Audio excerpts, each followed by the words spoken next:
It's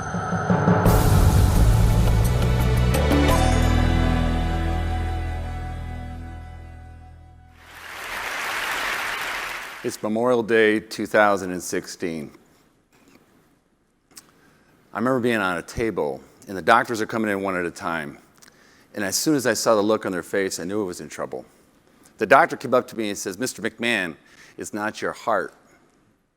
It's your liver. Your liver and your pancreas are shutting down. If we don't go to some extreme measures tonight, you're going to die." It came as a surprise to me because that day started out like any other day.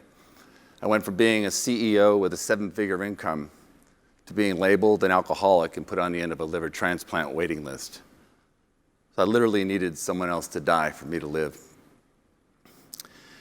And I'm here today to share with you how I went from broken to beautiful and to teach you an algorithm to recreate yourself. What is an algorithm and why should you care? An algorithm is nothing other than a set of steps to solve a problem or accomplish a task.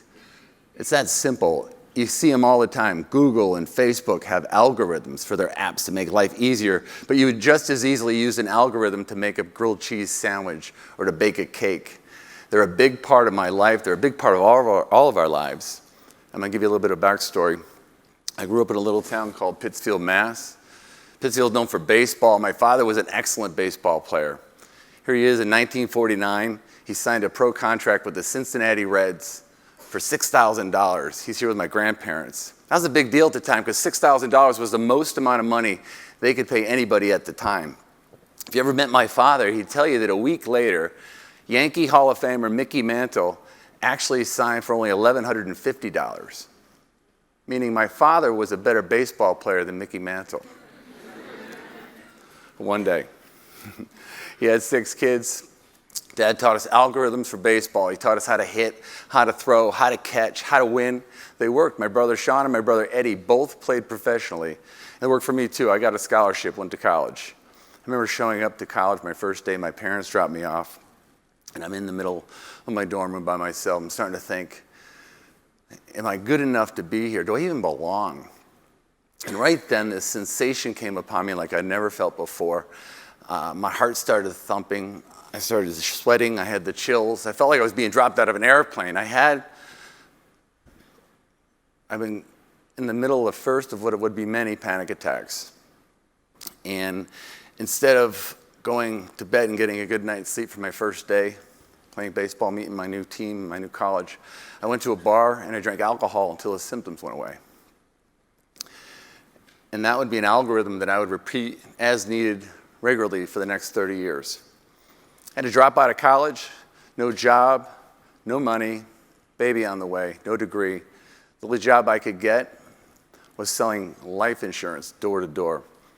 I went from a hero on the baseball diamond to being the butt of a joke right out of a Woody Allen movie. Selling life insurance door to door is a dying art, and I hope it stays dead because it's pride-swallowing and miserable. Absolutely terrible.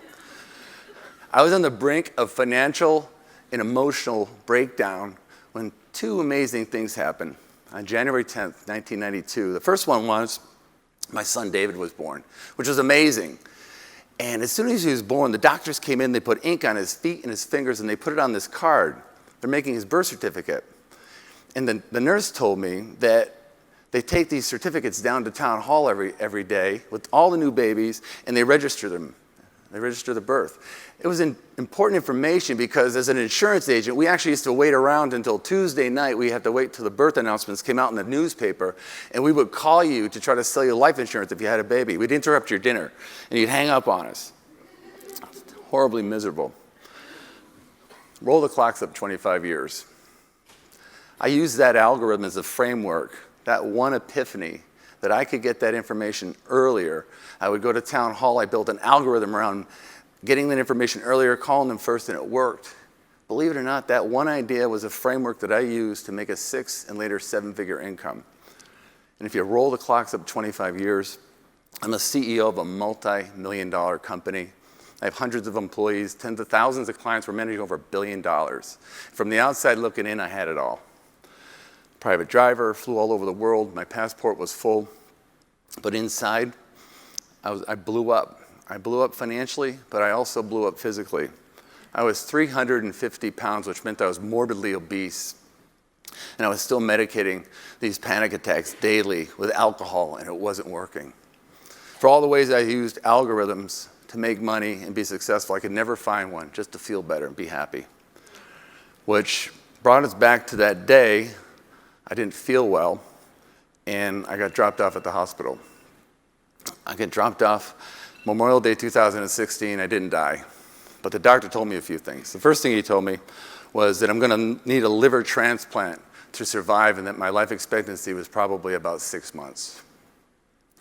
He also told me that for every 4 people that need a liver transplant, there's only 1 available donor. And they have this interesting calculator that I found online to find out how long it would take me to get a liver transplant. And the calculator told me that my average wait time could be expected to be 321 days. So I didn't have enough time. And I spend 2 months, 3 months trying to get into a transplant center, which is very difficult. And I get into a transplant center finally, and the hospital tells me I have 90 days left. I'm sick. I'm starting to be jaundiced. I'm 60 days into my 90-day death sentence. And I get this letter. And this letter was from the hospital, and they had basically told me I had to leave the program. They had accused me of violating their sobriety requirement, which means they thought I was drinking, and I hadn't been. I hadn't had a drink since that day. That also meant that I'd be unlikely to get a transplant anywhere else, and I most likely would die. I had to act quick, and the only thing I could think of is I hired a company that administered a lie detector test, and I passed. I quickly, running out of time, took those results to Mayo Clinic in Jacksonville. I said, Mr. McMahon, we believe you, but we have a requirement. We have a requirement that you need to go to drug and alcohol rehab program in order to get a transplant here. Textbook definition, by the way, of rehabilitation is to restore something to its prior condition. I'm kind of thinking like, that's kind of what got me into this trouble. But I'll do it. So the bad news is, it looks like I'm going to spend most of the rest of my life in a drug and alcohol rehab center. But the good news is, there's always good news. The good news is I'm finally going to meet some of these famous celebrities that I hear so much about in rehab. Like Britney Spears and Lindsay Lohan and Charlie Sheen. I get to rehab, they're not there. Okay. It's $1,800 a day. For $1,800 a day, they told me that I was an addict, that I had a disease and that there was no known cure. And their algorithm, their treatment for this was for me to go to meetings for the rest of my life and call myself an addict. I'm thinking, well, that doesn't sound like a heck of a lot of fun. Good thing I'm going to be dead in 30 days, because if I live, I definitely don't want to live like that. And I once heard on a TED stage, Johann Hari said that, he said this, he said, the opposite of addiction is not sobriety. The opposite of addiction is connection, to be connected. And I was like, wow, I really like that idea. And I was thinking, like, the opposite of rehabilitation is recreation. Not to be restored back to what I was, but to make something new, something that never existed before. That's what recreation means, to recreate. I get my degree, I get out of rehab, I bring it to Mayo Clinic, and they tell me I'm too sick to be operated on. I'm inoperable. I'm going to die. I can't even get listed.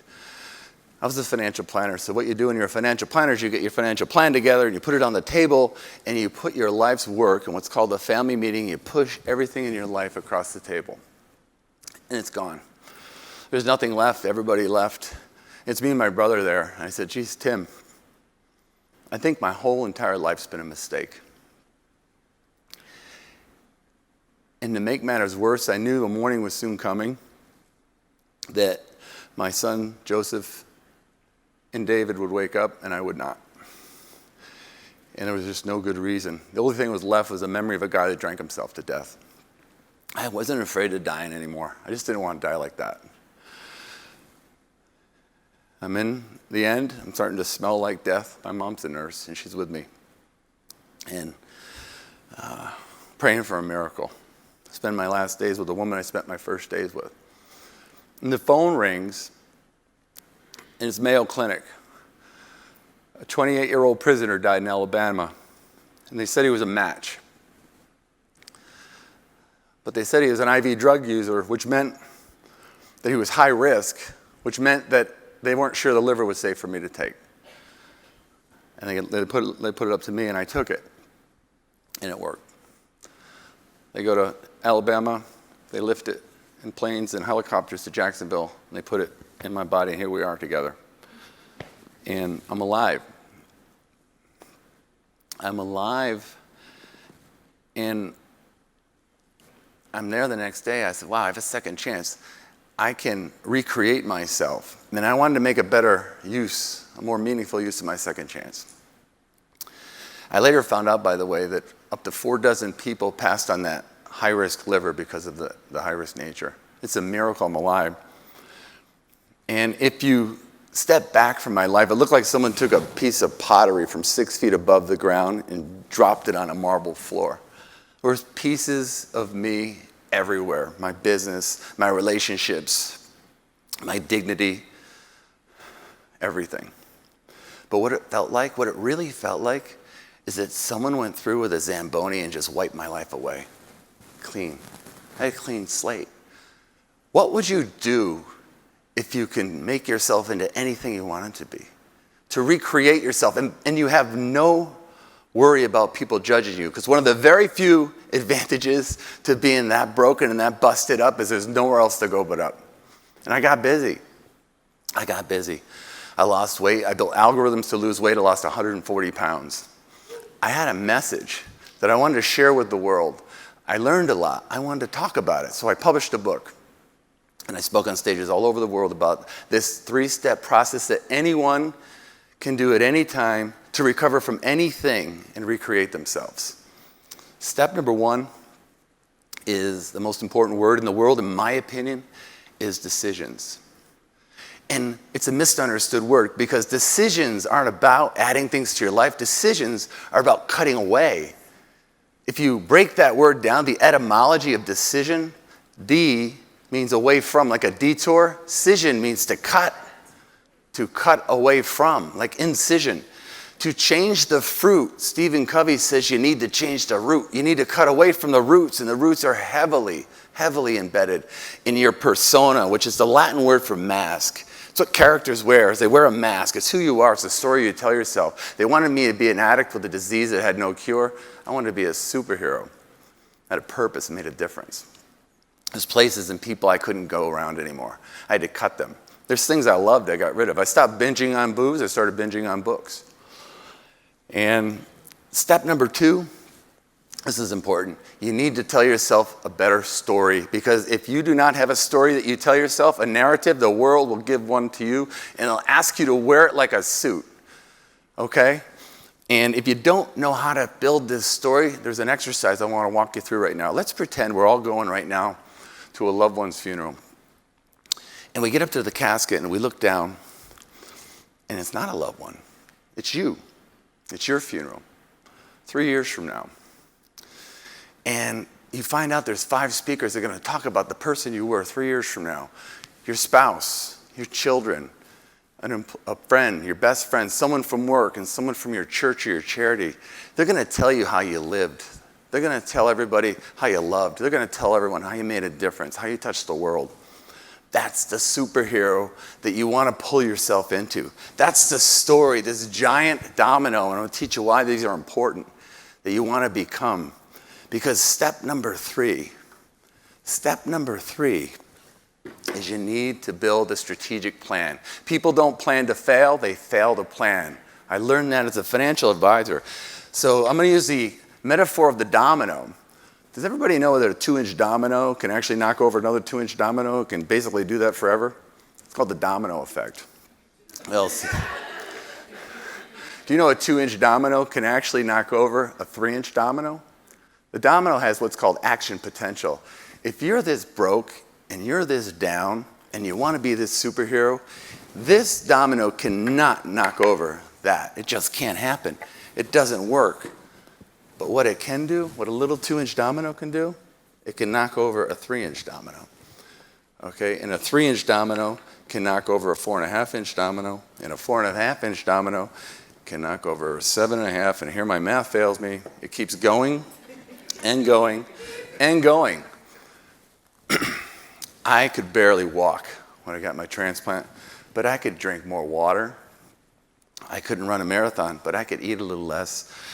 I couldn't do a lot of things, but I could move more. I could take yoga. I could start riding my bike. I could start hanging out with people, have interesting conversations. And guess what? Before you knew it, I built a plan and I have momentum going.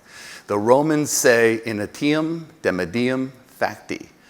Once you get started, you're halfway done. And then it never stops. This is the domino effect. And this is how you recreate yourself a little bit at a time. The little hinge swings a big door. A little bit at a time. Create that momentum and create that superhero that you can be one at a time. Do what you can do today, what's in front of you. Do not focus on the big domino. You'll get there. Just make progress. Utilize your action potential. I'm going to leave you with this. Western culture puts so much emphasis on perfection. Let me tell you, there is nothing that's perfect in this world. The world breaks everyone, and it will break you one day. The fractures and the bumps and the scars that you have on your body are the stars of your life. It's an opportunity to put it back together and recreate yourself. The Japanese have a mending process called kintsugi. It's where they take this broken pottery and they put it back together. And they put it back together with this golden lacquer. And the golden lacquer is the glue that holds back together. They don't restore the pottery back to its original condition, they recreate it. Sometimes repair requires recreation. In kintsugi, the repaired art is more valuable than the original unbroken art. Thank you.